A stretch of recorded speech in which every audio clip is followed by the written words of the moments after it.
You ask Tiger to solve. This deals with linear equations with one unknown. The final result is n equals 1 over 2. Let's solve it step by step. Group all constants on the right side of the equation. Add 2 to both sides. Simplify the arithmetic.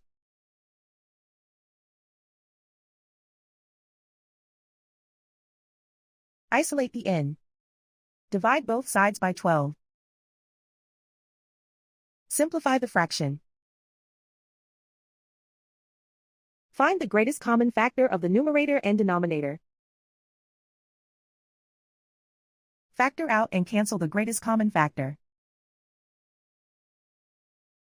And so the final result is n equals 1 over 2.